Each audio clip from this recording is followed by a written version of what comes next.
Hello friends, welcome to CCD complete course destination. आज हम start करने जा रहे हैं क्लास 10th का मैथमेटिक्स और हम स्टार्ट करेंगे चैप्टर नंबर 1 जो कि है रियल नंबर से। और हमारा टारगेट रहेगा कि विद इन 4 मंथ्स हम आपका 10th क्लास का मैथमेटिक्स कंप्लीट करवा दें विद डिटेल्ड स्टडी। मतलब हम एक टाइप के क्वेश्चंस, हर टाइप के क्वेश्चंस होमवर्क के साथ आपको देंगे। होमवर्क आपको खुद करना होगा, वो मैं नहीं कराऊंगा। कोई क्वेरी होगी तो आप मेरे को मैसेज कर सकते हैं टेलीग्राम पे, लिंक आपको डिस्क्रिप्शन में मिल जाएगा, ठीक है। और हम शुरुआत करेंगे रियल नंबर से। और हमारा, जैसे मैंने बताया कि हमारा टारगेट रहेगा 4 महीने में मैथमेटिक्स कंप्लीट कराना, वो भी पूरी डिटेल्ड स्टडी के साथ। बस आपको अगर 4 महीने में कंप्लीट करना है तो आपको स्टडी करनी पड़ेगी डेली। जितना पढ़ाऊंगा कम से कम उतना तो स्टडी करना पड़ेगा विद होमवर्क। मतलब अगर मैं हाफ एन आवर की यहाँ पे क्लास ले रहा हूँ तो हाफ एन आवर आप मेरे साथ तो पढ़ेंगे, उससे एक्स्ट्रा 1 घंटा आप अलग से प्रैक्टिस पे देंगे और रिवीजन पे देंगे और होमवर्क पे। कुल मिला के 1 घंटा लगेगा मैक्सिमम। मतलब 1.5 घंटा आपको डेली स्टडी के लिए निकालना है मैथमेटिक्स के लिए। और मैं गारंटी देता हूँ विद इन 4 मंथ्स आपका पूरा सिलेबस डिटेल्ड कवर हो जाएगा, और जो कि आपके बोर्ड एग्जाम्स के लिए बहुत ही बेनिफिशियल रहेगा। आप 2 से 3 बार प्रैक्टिस कर सकते हैं पूरे मैथमेटिक्स का इस तरह से, और जिससे आप अच्छे नंबर स्कोर कर पाएंगे बोर्ड एग्जामिनेशन में। तो शुरू करते हैं आज के टॉपिक से, चैप्टर नंबर 1 रियल नंबर्स। जैसे कि हमने 9th क्लास में पढ़ा था नंबर सिस्टम, उसमें हमने डिफरेंट टाइप के नंबर्स पढ़े थे, नंबर सिस्टम पढ़ा था, नंबर्स होते कैसे कैसे हैं। तो हम नंबर्स को कैसे डिवाइड करते हैं, सबसे पहले देखिए नंबर्स होता क्या है और नंबर्स कैसे कैसे होते हैं। देखो, नंबर्स को अगर हम डिवाइड करें, ये 2 पार्ट में डिवाइड होते हैं। पहला होता है रियल नंबर्स। पहला कौन सा होता है? रियल नंबर्स, ठीक है। सेकंड होता है इमेजिनरी नंबर्स। Imaginary numbers. अब दोनों में फर्क क्या होता है? रियल नंबर और इमेजिनरी नंबर्स में फर्क क्या होता है? सबसे पहले आप देखिए कि इमेजिनरी नंबर्स वो होते हैं, मैंने आपको 9th क्लास की क्लास में भी पढ़ा हुआ है। इमेजिनरी नंबर्स वो होते हैं जिनको हम सिर्फ और सिर्फ सोच सकते हैं, नंबर लाइन पे रिप्रेजेंट नहीं कर सकते। मतलब ये सिर्फ हमारी एक सोच होती है, ठीक है। इसके एग्जाम्पल्स मैंने आपको बताए थे और फिर से बता देता हूं, जैसे कि under root -1, under root -2। Under root के अंदर जिस भी किसी के साथ माइनस आ जाएगा वो आपका हो जाएगा इमेजिनरी नंबर्स। लेकिन ध्यान रखिएगा, अगर आपको दिया है -1 अंडर रूट में और साथ में दे दिया -2, दोनों एक ही अंडर रूट में है, तो ये मल्टीप्लाई होकर क्या हो जाएगा अंडर रूट 2, जो कि एक रियल नंबर है। ये क्या है? रियल नंबर है। ये कौन सा है? इमेजिनरी नंबर्स, ठीक है। तो इमेजिनरी नंबर्स आपको समझ आ गया। अब रियल नंबर्स क्या है? रियल नंबर्स वो हैं जो रियल में एग्जिस्ट करते हैं और हम इनको नंबर लाइन पे रिप्रेजेंट कर सकते हैं, ठीक है। रियल नंबर्स के पार्ट्स आ जाते हैं बहुत सारे, जैसे कि मैंने आपको लास्ट क्लास में 9th क्लास में पढ़ाया था कि रियल नंबर्स के पार्ट्स होते हैं, और ये कौन कौन से होते हैं हम डिस्कस करेंगे अभी, ठीक है। पहला आ गया आपका नेचुरल नंबर्स। नेचुरल नंबर्स आ गया। सेकंड पार्ट आपका क्या होता है? Whole numbers. Whole numbers. आपका थर्ड पार्ट कौन सा आ जाता है? इंटीजर्स। और इसको हम नीचे खींच लेते हैं, छोटा पड़ रहा है तो ओके, ऐसे करके खींच लेते हैं। और इसके बाद आ जाता है रैशनल नंबर्स, और इसके बाद आ जाता है इररेशनल नंबर्स। ये पांचों टाइप के हमने नंबर्स पढ़े थे 9th क्लास में। कौन कौन से रियल नंबर होते हैं? Natural number, whole number, integers, rational और इररेशनल। अब इनकी डेफिनेशन भी पढ़ लेते हैं एक बार शुरुआत से। नेचुरल नंबर्स होते हैं 1, 2, 3 से लेके इंफिनिटी तक। मतलब 1 to इंफिनिटी, पॉजिटिव साइड में 1, 2, 3, 4, 1 से लेके प्लस में इंफिनिटी तक। होल नंबर होता है 0, 1, 2, 3, से इंफिनिटी, मतलब जीरो होल नंबर्स होते हैं जीरो से लेके इंफिनिटी तक। अब इंटीजर्स का मैं यहाँ पे लिख दे रहा हूँ, इंटीजर्स होता है -1 माइनस इंफिनिटी से प्लस इंफिनिटी, बस इतना याद रखिए, माइनस इंफिनिटी माइनस से लेके जीरो से लेके प्लस में इंफिनिटी, ये होते हैं आपके इंटीजर्स, मतलब -1 -2 -3 माइनस इंफिनिटी तक, और प्लस में 1 2 3 4 से लेके इंफिनिटी तक। अब रैशनल क्या होता है? रैशनल वो होता है जिसको हम p/q की फॉर्म में लिख सकते हैं, और q की वैल्यू, एक कंडीशन है, इक्वल टू जीरो नहीं होनी चाहिए, मतलब q की value is not equal to zero. इसको कहते हैं रैशनल नंबर, जैसे कि 1/2 2/1 3/1 1/3, ये सब होते हैं रैशनल नंबर। इसके बाद आते हैं इर्रेशनल नंबर। इर्रेशनल नंबर को हम p/q की फॉर्म में नहीं लिख सकते हैं, जबकि q की वैल्यू जीरो नहीं है, बस इनमें इतना ही फर्क होता है। इर्रेशनल नंबर का एग्जांपल बताइए। इर्रेशनल नंबर का एग्जांपल देखिए, 1.0 1 0 1 0 1 and so on till infinity. मतलब इसमें देखो, ना तो नंबर रिपीट हो रहा है और ना ही ये खत्म हो रहा है। रैशनल नंबर में नंबर टर्मिनेट हो जाता है, या फिर अगर टर्मिनेट नहीं होता है, खत्म नहीं होता है, तो वो रिपीट हो जाता है, पर इसमें ना रिपीट होता है ना टर्मिनेट होता है। ये आपका हो गया नंबर सिस्टम का पूरा एक रिवीजन। ठीक है, नंबर सिस्टम होता क्या है, रियल नंबर्स क्या होते हैं, इमेजिनरी नंबर्स क्या होते हैं। इमेजिनरी नंबर्स आपके सिलेबस में है नहीं, तो आपको इस चैप्टर में सिर्फ रियल नंबर्स पढ़ने हैं। रियल नंबर्स में भी natural number, whole number, integers, rational और इरैशनल। नेचुरल नंबर 1 से लेके इंफिनिटी तक होता है, होल नंबर 0 से लेके इंफिनिटी तक होता है, इंटीजर्स माइनस इंफिनिटी से प्लस इंफिनिटी तक होता है। रैशनल नंबर p/q की फॉर्म में लिख सकते हैं किसी भी नंबर को, वो रैशनल नंबर हो जाता है। कंडीशन एक ही होती है, q की वैल्यू जीरो नहीं होनी चाहिए। और इररेशनल नंबर होता है जिसको हम p/q की फॉर्म में नहीं लिख सकते हैं।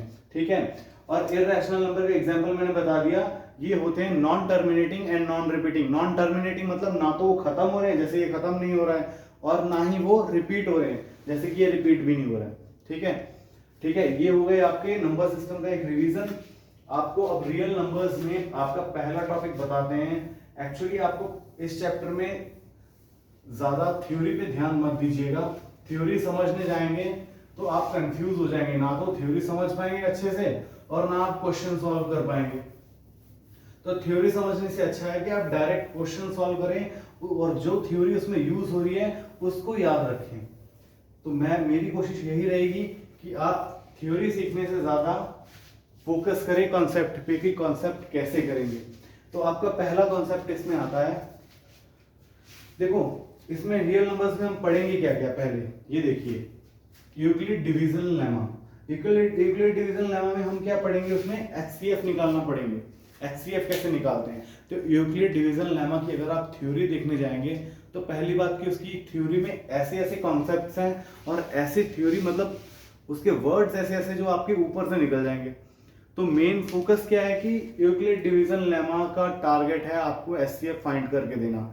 तो एचसीएफ का हम डायरेक्ट यहाँ पे कॉन्सेप्ट देख लेंगे ना, तो वो एक्चुअली यूक्लिड डिवीजन लेमा ही लगा हुआ है, लेकिन आपने उसको डायरेक्ट कॉन्सेप्ट से करना है। तो आपको कॉन्सेप्ट समझ लग गया, मतलब आपने थ्योरी लिखनी है जरूर कि bye using Euclid division lemma HCF of this is this. ठीक है, आपको मैं करके बताऊंगा पूरा। तो आपको पार्ट्स क्या क्या पढ़ना है आपने इसमें, इस चैप्टर में। यूक्लिड डिवीजन लेमा,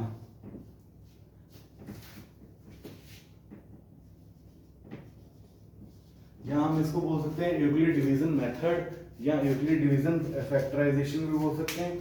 ठीक है, अब इसके बाद हो जाएगा फंडामेंटल थ्योरी ऑफ अरिथमेटिक, जिसको हम बोलते हैं कि आपको फैक्टराइजेशन वगैरह आनी चाहिए, LCM lowest common multiple find out करना है। इसमें दूसरा टॉपिक आपका आ जाएगा एचसीएफ, थर्ड टॉपिक आ जाएगा इसमें एलसीएम।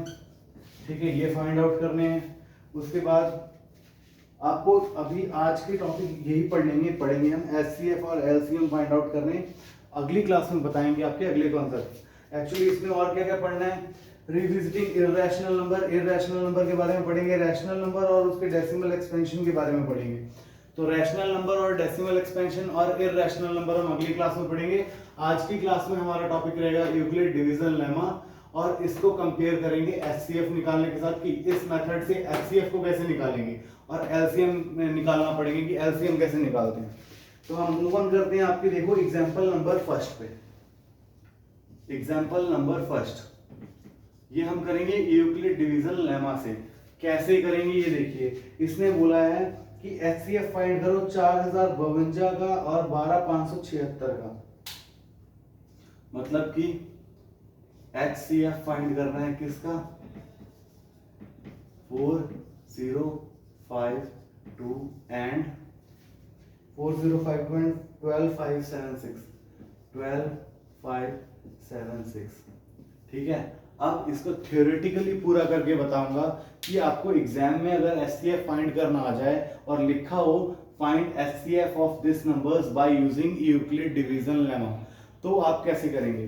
देखिए सबसे पहले क्या करेंगे, आप कहेंगे सिंस मतलब कि ये मार्क होता है सिंस, जैसे कि सिंस मतलब जैसे कि हमको दिया हुआ है कि ये दो नंबर्स हैं और इनमें से 12576 बड़ा है 4052 की। जैसे कि हमको पता है ये नंबर इससे बड़ा है, सिंस का मतलब होता है जैसे कि ये नंबर हमको पता है कि 4052 से बड़ा है, तो क्या करेंगे, we apply the division lemma, ठीक है। So by Euclid division lemma, आसान है, by using Euclid division lemma. आपको बस थ्योरी याद रखनी है यूक्लिड डिवीजन लेमा। अगर आपको क्वेश्चन में पूछ लिया जाए find HCF of this numbers by using Euclid division lemma, तो ये आपको थ्योरी लिखनी ही पड़ेगी। लिखोगे तो अच्छा रहेगा, नहीं लिखोगे तो एग्जामिनर और चेकर पे जो भी आपका एग्जाम चेक कर रहा है उसके ऊपर पूरा डिपेंड कर रहा है कि आपको कितने नंबर इसमें से काटेगा। अगर थ्योरी लिखी होगी वो चाह के भी नंबर नहीं काट पाएगा, ठीक है। तो bye using Euclid division lemma क्या हो जाएगा, देखिए बड़ा नंबर है, बड़ा नंबर इधर लिखेंगे 12776, ये किससे जाएगा, और इधर लिखेंगे 4052। अब इसको मल्टीप्लाई करना किसी ऐसे नंबर से यहाँ पे जाए। अब देखो इसको हम 4 3 12 होता है, अगर हम इसको 3 से मल्टीप्लाई करते हो चलेगा, 4 3 12 होता है, ठीक है। अगर हम इसको मल्टीप्लाई करते हैं 3 से तो क्या आता है, देखो 3 2 6 और 5 3 15, 5 और 1 3 0 0 1, 4 3 12। इसको माइनस करेंगे तो क्या आ रहा है आंसर, 0 2 4 0 0, 420 आ रहा है। ये जो माइनस किया हूं ये आपको एग्जैक्ट ऐसे नहीं लिखना है, माइनस आप रफ वर्क में करेंगे, ठीक है। आपको यही लिखना है 12576 इज इक्वल टू, इसमें तोड़ देना है आपने, इसको मल्टीप्लाई करना है, ये वाला छोटे नंबर को मल्टीप्लाई करना है किसी ऐसे नंबर से कि इससे बड़ा नहीं होना चाहिए, और जो नंबर आएगा उसमें से रिमाइंडर एक निकलेगा। आपको देखो डिवीजन मेथड में मैं बताऊंगा। अगर हम बात करें ना इसी को, अब इसके बाद क्या करेंगे, रिमाइंडर क्या आ रहा है, रिमाइंडर 420 जो कि 0 के इक्वल नहीं है, तो ठीक है। फिर से हम क्या लगाएंगे, देखो यहां पे फिर से हम लिखेंगे since remainder is not equal to, remainder is equal to 420 which is not equal to 0, ठीक है। इतना समझ आ गया। तो फिर हम वापस से लगाएंगे, वी रीअप्लाई डिवीजन लेमा।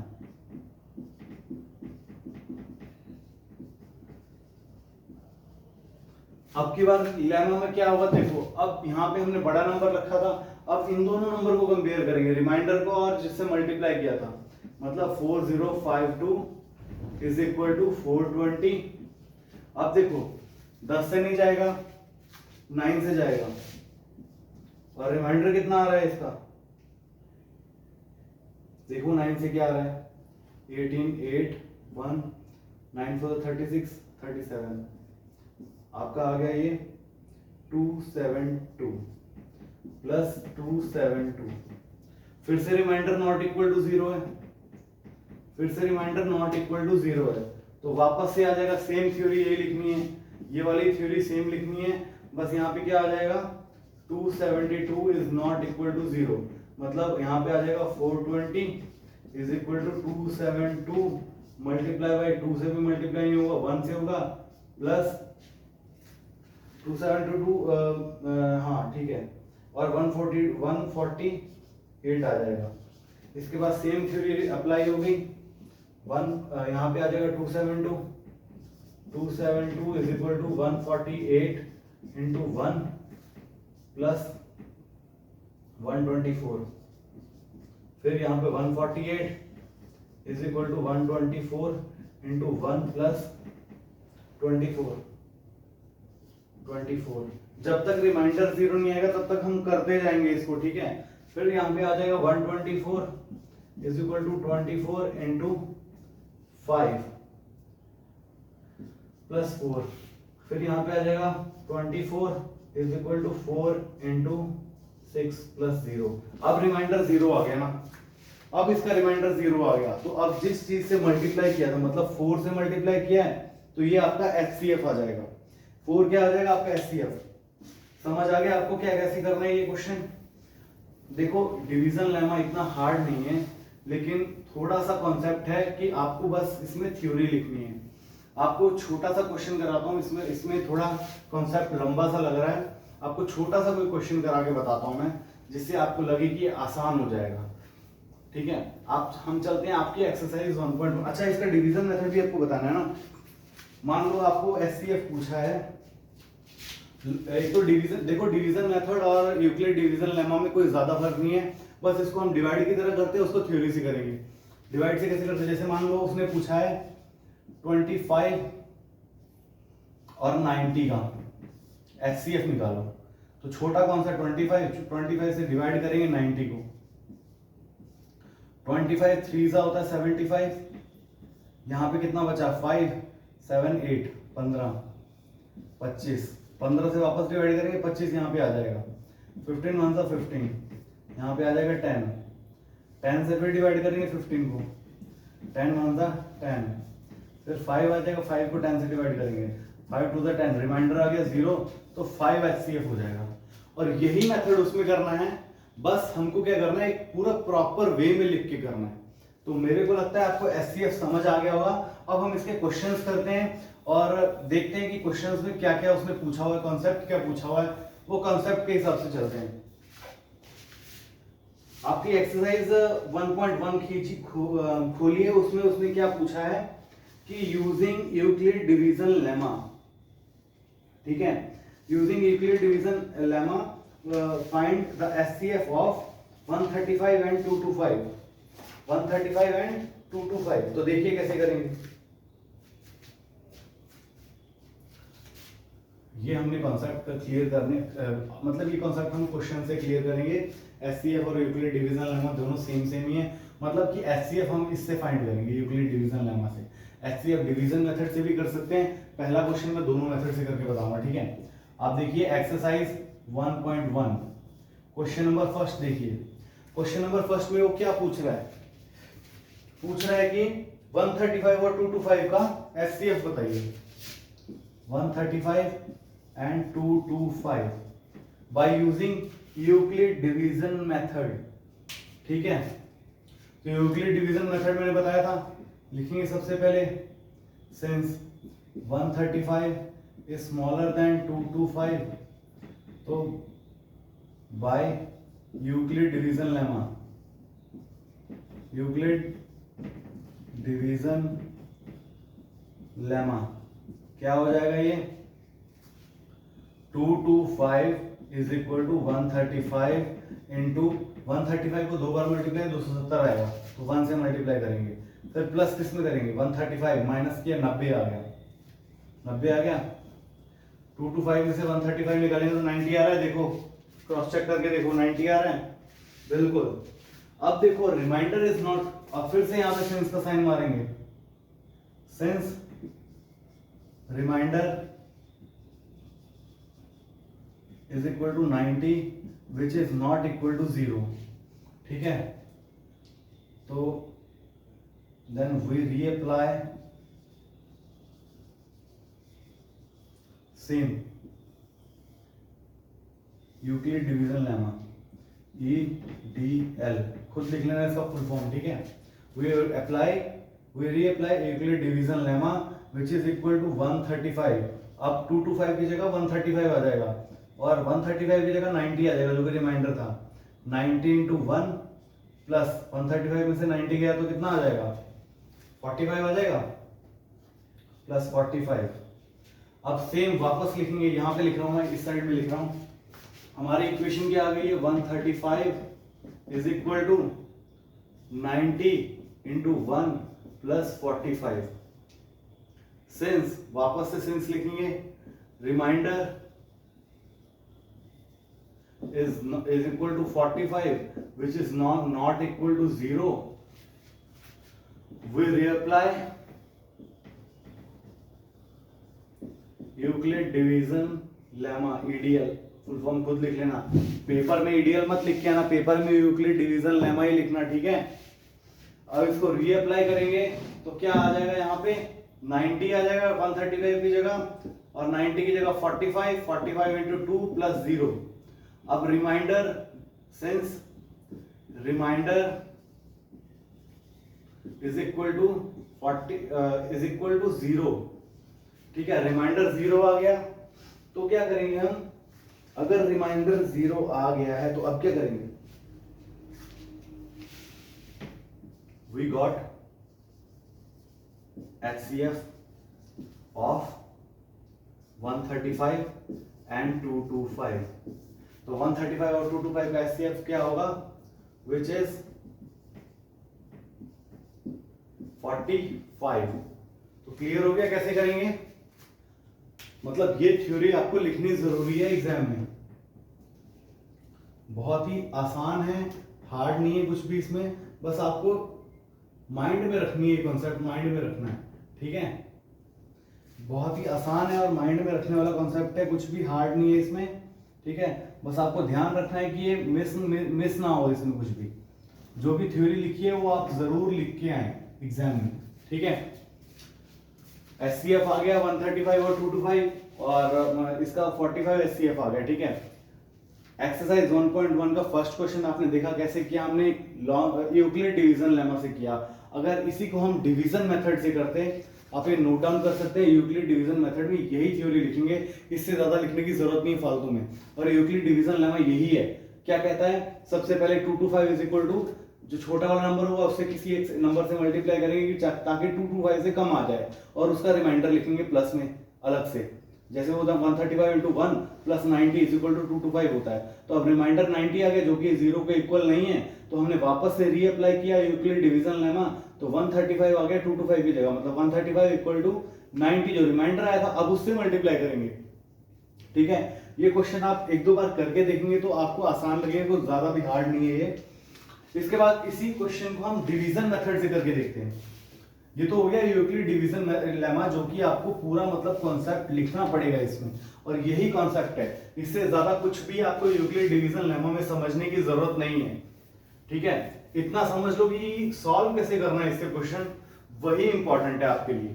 अब इस क्वेश्चन को हम डिवीजन मेथड से कैसे करेंगे, देखो 135 मैंने क्या कहा था, बाहर रखेंगे, 225 अंदर रखेंगे, डिवाइड करेंगे, 135 1 सा 135, यहाँ पे आ गया 90।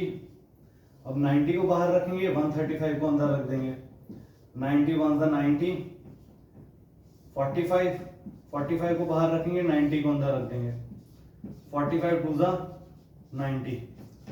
तो यहाँ पे जो लास्ट में बचेगा ना बाहर 40 मतलब जो इस साइड जिससे डिवाइड कर रहे हैं, जो लास्ट में बचेगा जब रिमाइंडर 0 आ जाएगा तो वो हो जाएगा आपका HCF। आसान था, कुछ भी हार्ड नहीं था इसमें, समझ आ गया? मतलब शुरू से हम छोटा नंबर बाहर रखेंगे, बड़ा नंबर अंदर रखेंगे, डिवाइड करना शुरू करेंगे, जो रिमाइंडर आएगा फिर रिमाइंडर को बाहर रखेंगे और जिससे पहले डिवाइड किया था उसको यहाँ रखेंगे। मतलब 90 रिमाइंडर आया, 135 से डिवाइड किया था, 135 यहाँ पे आ गया। फिर 45 रिमाइंडर आया तो 90 यहाँ आ गया, 45 से बिल्कुल रिमाइंडर 0 हो गया तो 45 इसका एचसीएफ हो गया। डिवीजन मेथड थोड़ा छोटा है, लेकिन अगर आपको एग्जाम में लिखा होगा यूक्लिड डिवीजन लेमा तो आपको ये कॉन्सेप्ट यही लग रहा है, लेकिन आपको लिखना उसी से वही थ्योरी लिखनी जो मैंने आपको पहले क्वेश्चन में लिख के बताई थी, इसी क्वेश्चन में लिख के बताई थी। ठीक है, तो पहले क्वेश्चन का सेकंड पार्ट और थर्ड पार्ट आप खुद करेंगे। इसके बाद सेकंड, थर्ड, फोर्थ और फिफ्थ, मतलब सेकंड क्वेश्चन पूरा कॉन्सेप्ट बेस्ड है, मतलब थ्योरी बेस्ड है। फोर्थ क्वेश्चन भी थ्योरी बेस्ड है और फिफ्थ क्वेश्चन भी थ्योरी बेस्ड है। थर्ड क्वेश्चन जो है वो कॉन्सेप्ट बेस्ड है, तो मैं थ्योरी भी कराऊंगा आपको और कॉन्सेप्ट बेस्ड भी करा दूंगा। तो देखो पहले हम theory based second question number second देखते हैं। एक्सरसाइज 1.1 का क्वेश्चन नंबर सेकंड देखिए। क्वेश्चन नंबर सेकंड में क्या पूछ रहा है वो,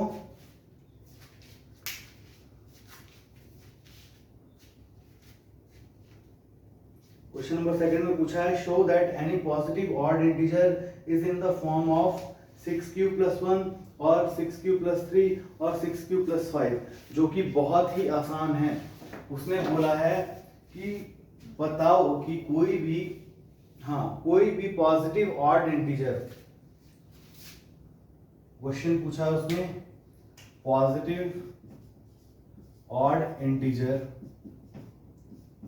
पॉजिटिव ऑड इंटीजर कौन से होते हैं? पॉजिटिव ऑड इंटीजर वो होते हैं जो 0 के बाद आते हैं। इंटीजर बोला होता तो माइनस इंफिनिटी से प्लस इंफिनिटी होता। अब ऑड इंटीजर बोला है, पॉजिटिव ऑड इंटीजर बोला तो मतलब 0 के बाद ही आएंगे। Positive odd integer in the form of, कौन सी फॉर्म में है? 6q + 1 और 6q + 3 और 6q + 5। उसने बोला कोई भी पॉजिटिव ऑड इंटीजर है। पॉजिटिव ऑड इंटीजर क्या होते हैं? जैसे कि 3 हो गया, 5 हो गया, 7 हो गया, ये ऑड इंटीजर्स हैं और पॉजिटिव हैं। उनको इस फॉर्म में हम लिख सकते हैं। तो देखिए कैसे सॉल्व करेंगे। सॉल्यूशन लिख लीजिए। मान लीजिए late x is any positive integer। x क्या है? कोई भी एक पॉजिटिव इंटीजर है। ठीक है, a को हमने x को क्या माना? कोई भी एक पॉजिटिव इंटीजर है x। तो अब क्या हो जाएगा देखो, हम y की वैल्यू ले लेते हैं यहाँ पे 6। अब माना है तो कुछ भी मान सकते हैं, हमको प्रूफ करना है बस। y की वैल्यू हमने 6 मान ली है। अब इसके बाद देखो bye Euclid division lemma,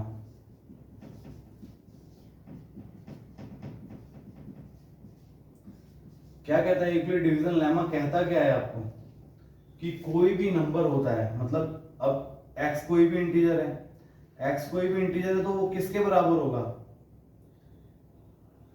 6q + r, where q क्या है? q कोई भी इंटीजर है और r जो है, r की वैल्यू क्या है? अब देखो हमने जो भी y माना है ना, y से कम होगी हमेशा रिमाइंडर की वैल्यू। r की वैल्यू क्या है? 1, 2, 3, 4 और 5। और q क्या है? एनी पॉजिटिव, मतलब एनी पॉजिटिव इंटीजर, मतलब q की वैल्यू क्या हो जाएगी? ग्रेटर देन और इक्वल टू 0। या तो 0 के बराबर होगी या 0 के बराबर हो जाएगी, या 0 के बराबर होगी या 0 से बड़ी हो जाएगी। यहां तक आपको समझ लग गया? इसके बाद देखो क्या करेंगे। अब कुछ नहीं करेंगे, सिर्फ वैल्यू सब्स्टिट्यूट करेंगे। इतना सा कॉन्सेप्ट लिखना है आपको। यूक्लिड डिवीजन लेमा आपको एक्चुअल में यही कहता है, x is equal to 6q plus r। हमने पहले क्वेश्चन में क्या किया था, निकाला था, उसमें q क्या था, q एक मल्टीपल था जिसके साथ हम उसको मल्टीप्लाई कर रहे थे, और प्लस r क्या है, r रिमाइंडर है। अगर इसको सॉल्व करेंगे q और r की वैल्यू पुट करके तो x के बराबर आ जाती थी। यही यूक्लिड डिवीजन लेमा था। इसलिए आपको थ्योरी नहीं पढ़ाना था कि थ्योरी से रिलेटेड 2 या 3 ही क्वेश्चन हैं जो आपको थ्योरी मतलब इजीली आप याद कर सकते हैं इन क्वेश्चंस को, और कुछ भी याद नहीं करना है यार, याद तो करने लायक कुछ है नहीं। x को पॉजिटिव इंटीजर मान लिया और y की वैल्यू 6 मान ली, जो भी यहाँ पे वैल्यू दी होगी उसके रिलेशन में माननी है। हमने 6 मान ली। अब जो r की वैल्यू हमेशा 6 से कम रहेगी, रिमाइंडर है तो उससे कम रहेगी वैल्यू, जो 6 है 6 से कम रहेगी value.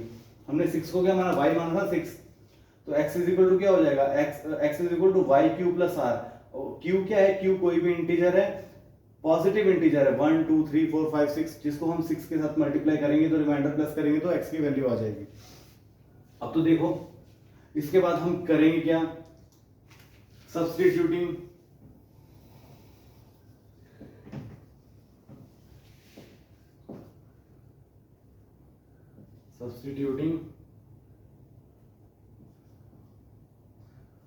Value of r in first equation, इसको मान लो आप फर्स्ट इक्वेशन। फर्स्ट इक्वेशन मान लिया, अब पुट करो x is equal to 6q plus r की वैल्यू 0 पुट कर दी हमने, यहाँ पे r इज इक्वल टू 0 है, तो x is equal to 6q आ गया, आसान था। अब इसके बाद देखो x is equal to 6q plus 1 at r is equal to 1, x is equal to 6q plus 2, r is equal to 2, ठीक है। x is equal to 6q plus 3, r is equal to 3, x is equal to 6q plus 4 at r is equal to 4। इसी तरह x is equal to 6q plus 5 at is equal to r is equal to 5। आपको question क्या पूछा था, 6q plus 1 और 6q plus 3 और 6q plus 5, तो ये आपका आ गया। x is equal to 6q plus 1, कोई भी पॉजिटिव ऑड इंटीजर है उसको 6q प्लस 1 की फॉर्म में लिख सकते हैं, 6q प्लस 3 की फॉर्म में लिख सकते हैं, और 6q प्लस 5 की फॉर्म में लिख सकते हैं। आसान था, कुछ भी हार्ड नहीं था इसमें, ठीक है। इसकी फॉर्म में लिख सकते हैं हम, ठीक है। तो इसके बाद हम चलते हैं आपका क्वेश्चन नंबर 3। क्वेश्चन नंबर 3 में देखो आपने उसने क्या पूछा है,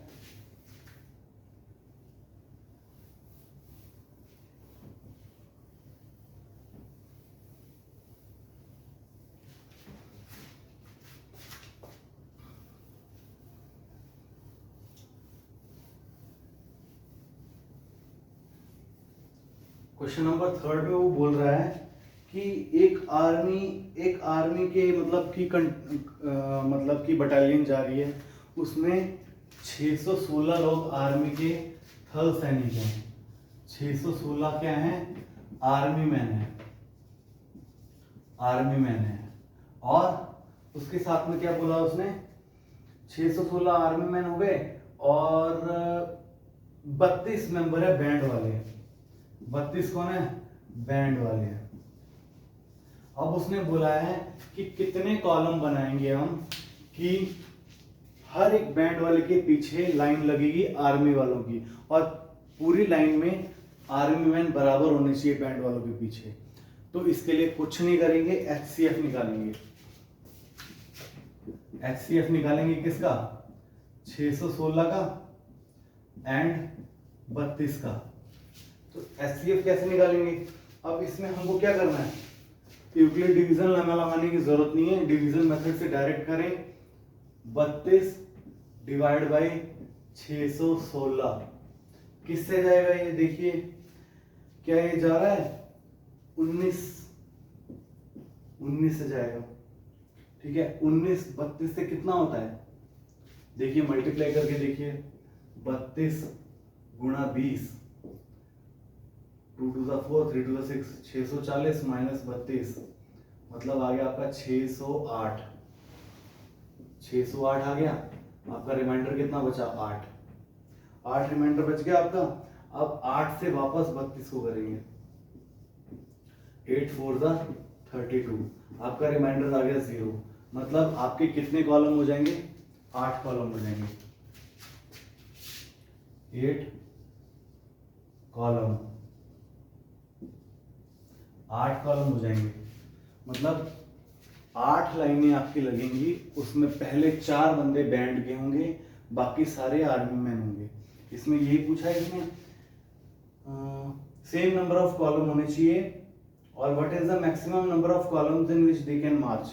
मैक्सिमम कितने कॉलम होने चाहिए और हर कॉलम में मतलब कि सेम बंदे होने चाहिए। तो देखिए 8 कॉलम बना के देखिए, 1 2 3 4 5 6 7 8, 8 कॉलम हो गए। 8 कॉलम हो गए आपके। अब इसमें डिवाइड करके देख लो कितने कितने बंदे आ रहे हैं। 8 से डिवाइड करो दोनों को, 616 को भी और 32 को भी। 8 4 32 होता है। तो पहले 4 तो बैंड वाले लग गए, बैंड वाले 4 लग गए तो 32 बंदे हो गए। ठीक है, 4 तो बैंड वाले लग गए। अब इसके बाद 4 कॉलम बैंड वाले होंगे। उसके बाद उसने क्या कहा है कि 616 आर्मी मैन है, तो 616 है ना, तो 8 से जाएगा।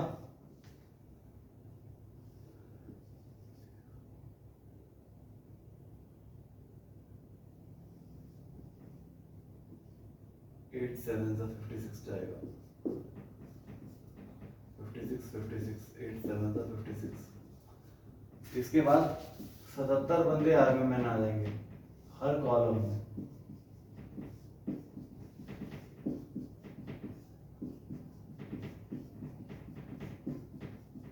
आसान था। ये आर्मी मैन आ गए, ये बैंड वाले आ गए। अब बराबर बढ़ गया है भाई, बराबर बढ़ गया बिल्कुल। तो यही हमको करना था इस क्वेश्चन में। कुछ भी नहीं था, कॉन्सेप्ट बेस्ड, बिल्कुल कॉन्सेप्ट बेस्ड था। एचसीएफ निकालना था और आपको आंसर आ जाना था। कितने कॉलम आए? 8 कॉलम आ गए answer.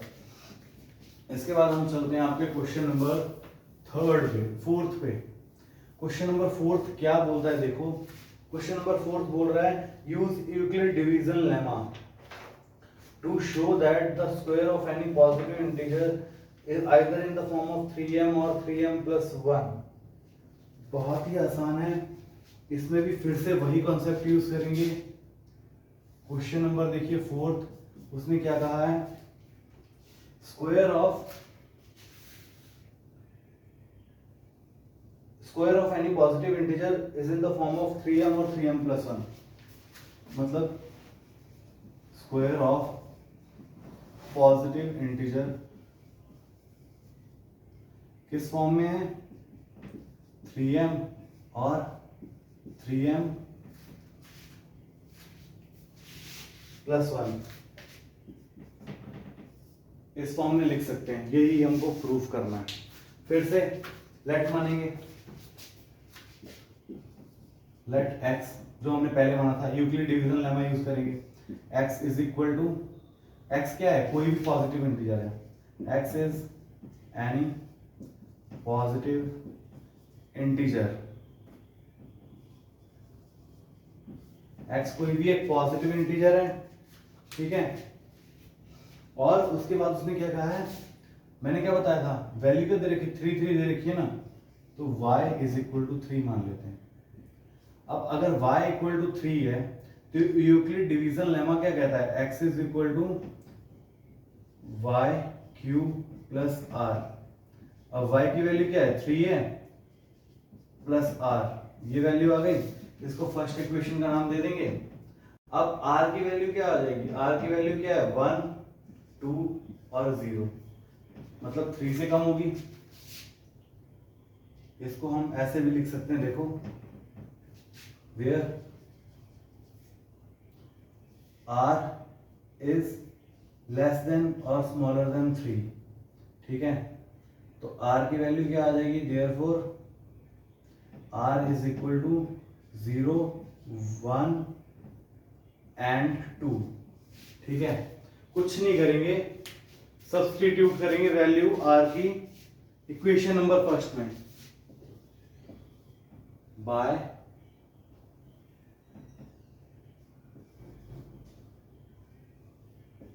Substituting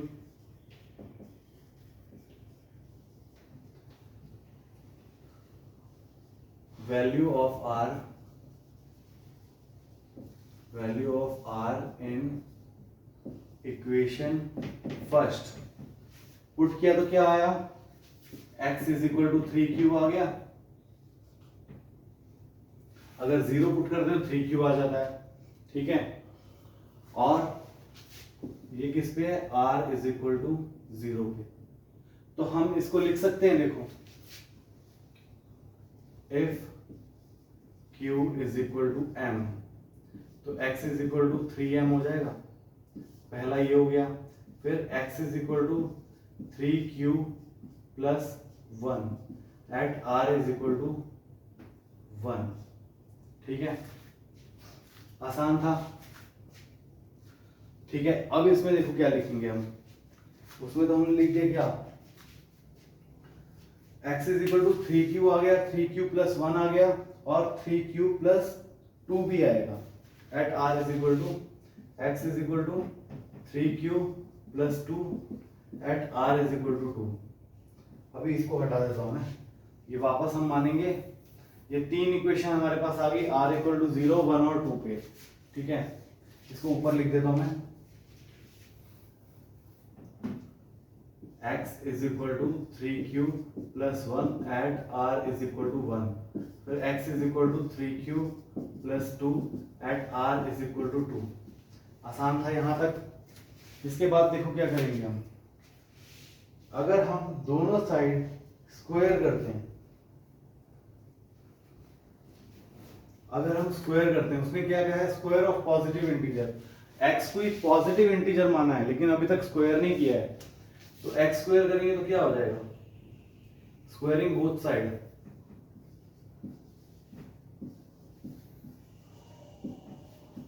squaring both side क्या हो जाएगा, x square is equal to 3q का होल स्क्वायर और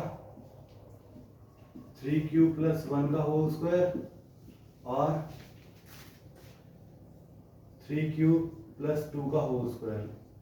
हमको क्या प्रूव करना है, 3m और 3m प्लस 1। तो हम 1 तक ही लेके चलते हैं, वैसे 2 भी ले सकते हैं लेकिन 2 को लेने की जरूरत नहीं है अपने को, ठीक है, 1 तक ही ले चलते हैं। अब देखो x square is equal to क्या आ गया, देखो पहले हम इसका अकेले एक का स्क्वायर करते हैं। x is equal to 3q square हो गया, तो x square is equal to लिख सकते हैं हम 3 3 9 q स्क्वायर, इसको हम लिख सकते हैं 3 इंटू 3q का whole square, let m is equal to 3q square. तो इसको हम लिख सकते हैं x square is equal to 3m।